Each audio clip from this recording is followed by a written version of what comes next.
I'm playing something almost every week, and sometimes I want to talk about it and give you a vertical slice. So stick with me for some lightning reviews. This week on the chopping block.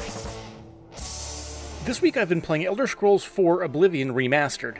This one has been banging around my recent backlog ever since it came out. I played it for a short window on release, but my main rig, with its Ryzen 9 5950X and Radeon RX 7900 GRE, was being brought to its knees at 1440p. That, in addition to the fact that they hadn't yet implemented cloud saving, and I figured I'd come back to it later after a few more optimizations have been put out. Between now and then, I also had some friends come over for a weekend. One of them wanted to try it out, so I put in about 15 hours of a playthrough into Dark Elf Jay Leno, Degenerate of Cyrodiil. That could have been its own video if I'd recorded it, but alas, it'll have to live in my memories. This might seem like a random tangent, but trust me, it'll be relevant in a few moments. It's worth adding that, while I've never actually played Oblivion to any meaningful degree until now, I am familiar enough with it thanks to other videos and stream highlights of the original version, so I'm aware of the now infamous jank this game is capable of. Anyway, starting my playthrough on my Steam box instead, I typically opt for Khajiit when I play something Elder Scrolls related, and I made my character. The Emperor, fresh off confessing his furry fantasies by saying he dreamt of me on his first sight, endeavors to try and foil his own death. On the way to the end of that dungeon, I opted to become a master of stealth by staring at a wall for 3 hours while I did some tidying up around my apartment. Having enabled myself to break game balance down the line, I continued through the caves and rejoined the palace entourage on their goal to escape death. They fail, but the Emperor sets me on a quest before he dies to empower other main characters to save the day. This somewhat leads to one of the main criticisms that can be levied on most Bethesda RPGs. The main story quest is often one of the least interesting elements of the game's design when looking at it in hindsight. Hike to the marker on the map, speak to the relevant NPC, get the MacGuffin of the moment, engage in combat along the way, lather, rinse, repeat. The same criticism was present in Starfield when I played and was utterly unengaged by that interstellar snooze fest. Looking for something more interesting, I decided to fuck off from the main story quest and began just exploring and seeing what befell me along the way. I decided I'd head back to the opening city nearest the prison where I started the game to try and find some better restoration spells and maybe figure out where to get some of my stuff fixed. It was here that I found a side story involving the local Chamber of Commerce investigating a shady store that it turned out was getting his wares from a grave robber. This was again an illustration that the more interesting stories are often away from the main quest, but also highlighted one of the far more interesting ways that older Bethesda games garner attention. Just watching the ways that various NPCs interact and how it's so utterly adorable when they fail. Don't get me wrong, there are some interesting mechanisms at play, but I find it hilarious that one main battle tactic in Oblivion can be just drawing aggro from whatever foe you encounter, then running to the nearest guard and watching them dogpile on whoever was attacking you.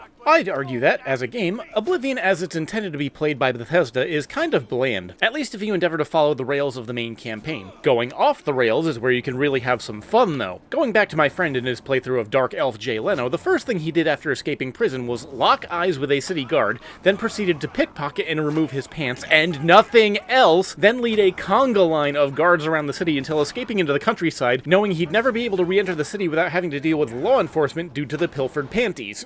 Saying all that, Oblivion makes for a far more interesting piece of performance art, or even just something for people to watch like a NASCAR race, and see what engrossing stuff develops when the collisions of systems start to occur. It's almost like going to a Renaissance fair where everyone gets really into character, but they also cannot deviate from their scripts and make them apply to some outright absurd scenarios. The jank, the broken mechanics, the uncanny valley character interactions, and the ease of which you can find things to manipulate. These are where I find the appeal in Oblivion. You can find compelling and serious bits of narrative along the way, but Oblivion, in my opinion, is best experienced with a sense of humor and maybe some friends to laugh at it with you. Now, if you'll excuse me, my PC building has been getting a bit out of hand, so I need to organize things.